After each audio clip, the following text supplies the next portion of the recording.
Assalamualaikum warahmatullahi wabarakatuh. Apa kabarnya sahabatku dimanapun Anda berada? Mudah-mudahan sehat selalu tentunya, amin Allahumma amin. Pada sore ini saya ingin menjawab pertanyaan dari seorang klien. Kayaknya masih tinggal di Batam ini ya. Assalamualaikum Ustadz, izin bertanya. Ada seorang teman, suaminya nikah siri diam-diam. Ya, nikah siri diam-diam kan. Dan sekarang suaminya menggugat cerai istrinya, padahal istri tidak mau dicerai. Sekarang suami sudah mengajukan surat cerai di pengadilan agama. Apa yang bisa dilakukan seorang istri, Ustadz, buat mempertahankan rumah tangganya? Dan kalau tidak bisa dipertahankan, apa yang bisa dituntut istri pada suaminya? Terima kasih. Baiklah ya. Ya, kadang-kadang kehidupan ini macam-macam. Kalau sebelumnya istri yang ngotot cerai, nah ini suami pula yang ngotot cerai. Begini ya. Dulu kan sudah saya katakan, mau cerai itu hak dia. Ingin bertahan juga hak kita. Itu cerita hak. Tapi kan sering saya katakan, kalau menggugat cerai dengan alasan yang tidak syar'i atau menceraikan istri dengan cara tidak syar'i, nerakalah. Lalu pertanyaan ini, kalau benar seorang suami nikah siri diam-diam, kemudian menceraikan istrinya, istrinya tidak mau, apa yang dilakukan? Ini menunjukkan istri ini nggak mau dicerai. Dan saya yakin suami seperti ini umumnya istri sirinya itu meminta kepada suaminya, kalau engkau cinta dengan aku, ceraikan istrimu atau ceraikan binimu.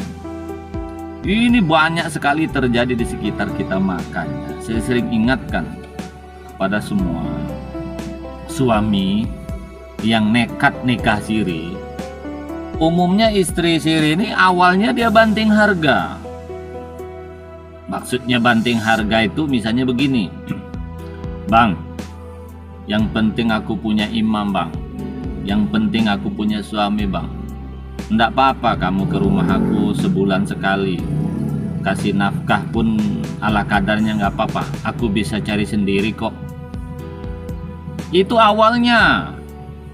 Nggak apa-apa sebulan sekali, nggak apa-apa nggak ngasih nafkah. Tapi ketika kita sudah nikah dengan dia, dia nuntut banyak juga, minta beras, minta makan, minta minum, semuanya dicukupi. Bahkan lama-lama ya, dia pun mengatakan, Bang, kalau kamu mau lanjut dengan aku Bang, ceraikan aja dengan binimu. Artinya bagi laki-laki yang nekat nikah siri, tolong hati-hati. Karena wanita ini ketika sudah cinta awalnya banting harga, malah lama pun kita dibantingnya juga, apalagi istri kita. Oke lah, apa yang harus dilakukan seorang istri? Pertama, kalau betul-betul suami mau menggugat di pengadilan, kan kita bisa melakukan perlawanan di pengadilan, tapi bukan perlawanan fisik ya. Misalnya nih, suamimu menggugat di pengadilan, apa materi gugatan itu? Misalnya istri pernah KDRT. KDRT itu kekerasan rumah tangga ya, karena faktanya KDRT kan bukan hanya laki-laki, perempuan pun bisa, atau apalah namanya. Kan biasanya menggugat cerai itu pasti ada alasan. Ya lawan saja itu apa materi gugatannya. Menggunakan sejumlah saksi, kalau kita ada uang ya gunakan pengacara. Ya, apa kan biasanya kalau yang menggugat suami lebih sulit biasanya putusnya daripada istri yang menggugat. Itu saja yang bisa kita lakukan. Kita kan tak bisa juga mencegah suami mau nekat cerai, apalagi sudah ada istrinya. Mudah-mudahan ya dia kembali sayang pada istrinya ya.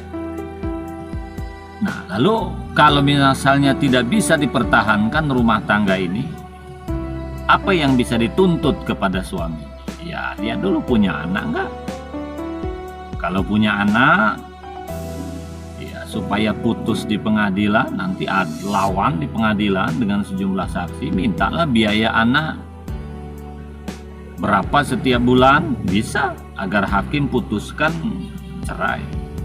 Yang kedua, kalau ada harta, apakah rumah atau apa, itu namanya harta gono gini, belah dulu, bagi dulu kalau memang ada harta.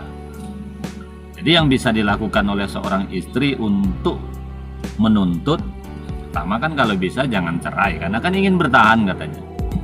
Kalau memang itu juga tidak bisa, ya biaya anak.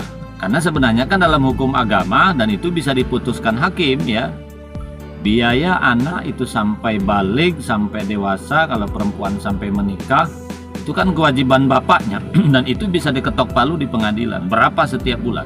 Bisa, makanya kalau sidang ya ikuti, lawan di pengadilan. Yang ketiga, kalau memiliki sejumlah harta ya bisa dibagi, harta gono gini. Ya nanti ketika sebelum masa putus perceraian, artinya dalam masa iddah, kita minta ya untuk kita dalam masa iddah, masa tunggu, silahkan saja. Itu saja yang bisa kita lakukan sebagai seorang istri kalau suami menggugat cerai. Hanya saja saya sih kembali mengingatkan kepada para suami ya. Cobalah kita kalau mau nikah lagi, ya poligami saja, jangan mencampakkan istri. Jangan sampai mencampakkan istri demi wanita lain. Ada istilah tergoda janda, istri akhirnya jadi janda. Itu kan dosa murakab. Ya tapi kalau memang rumah tangga tidak bisa dipertahankan lagi, menurut pendapat saya sih mestinya cerai dulu baru nikah lagi. Jangan sudah nikah baru cerai gitu loh, biar tidak saling sakit. Saya kira jelas ya pada yang bertanya. Mudah-mudahan ini bisa ada manfaatnya. Cukup sekian. Assalamualaikum warahmatullahi wabarakatuh.